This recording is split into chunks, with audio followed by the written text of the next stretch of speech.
Shalom everyone. In this short video, we're going to answer the question: if God is actually one, why do we perceive so much separation and multiplicity within the creation? And if there's nothing besides God, how can there even be a creation in the first place? Because Ein od milvado, there's nothing besides God. In Jewish mysticism, we assume the existence of an eternal divine essence, which is the ultimate source of all creation, the first cause that existed at the beginning. The first cause contains the potential for the entire creation, which is the effect. A helpful analogy to grasp this idea is the Big Bang. The Big Bang was a singular point that contained the potential for the entire physical universe. If you go back 15 billion years, all the matter and energy that exists in the universe today was at one point concentrated in an infinitely dense point, known as a singularity. And then, when it came time to actualize all this potential, the singularity basically stretched or expanded itself, and here we are. We see all this difference and multiplicity, but really, it was once unified into a single point. That's what the unified field theory is for.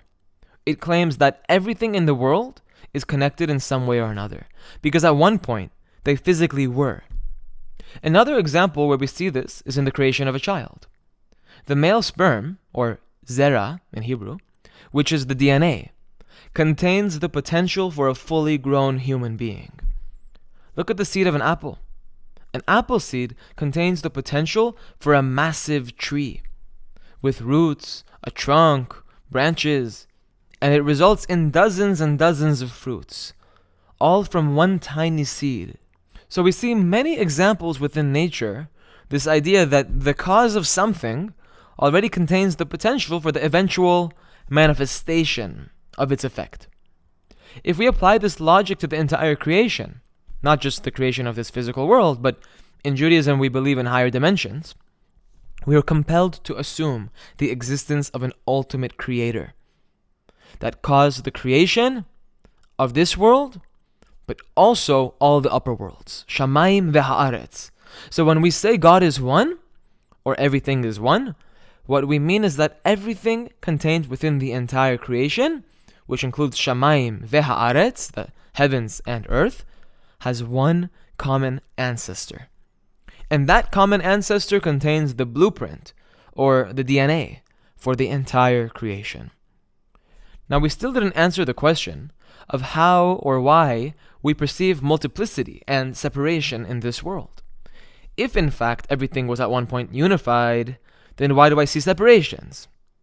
If everything is one, then I shouldn't be seeing 2, or 3, or 4, or a billion different things. Let's go back to the analogy of the Big Bang. We already said that the singularity already contained the potential for this universe before it expanded. However, that's only the potential, not actual. It hasn't been cultivated or developed yet.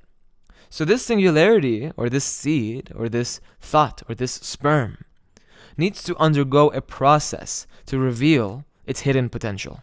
And if all the conditions are correct, the sperm becomes conceived.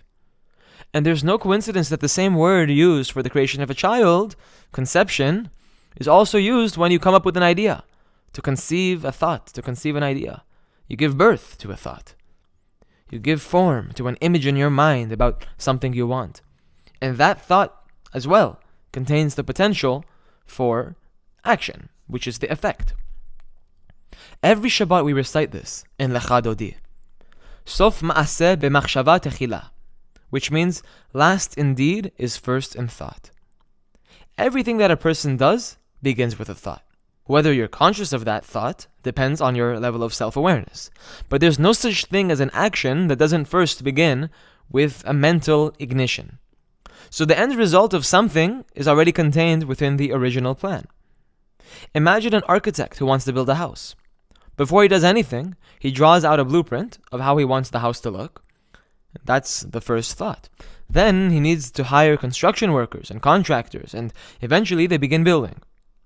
At the end of the construction, you have your completed house. But it all started with a thought. So the saying means that the final result of everything you do is already there in your first thought. So when it comes time to construct the house, it has to undergo a process of development. The process bringing your thought into action takes time in order to really achieve the desired outcome. It's not an instantaneous thing.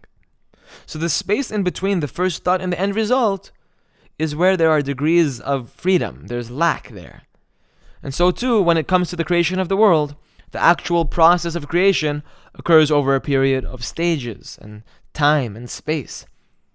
So, in summary, the idea is that everything is one in its essence, connected to a common creator.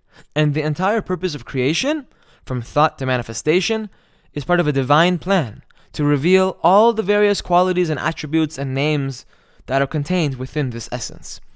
The perceived multiplicity is simply the unfolding of that original potential. Everything that happens in this world is the latest act of creation. The lesson to take away from this understanding in your practical life is to recognize, despite the apparent multiplicity in the world, remember that there is an underlying unity. Embrace the diversity around you, appreciating the interconnectedness of all things. Acknowledge your power. Understand that you have the power to influence your life and the world around you.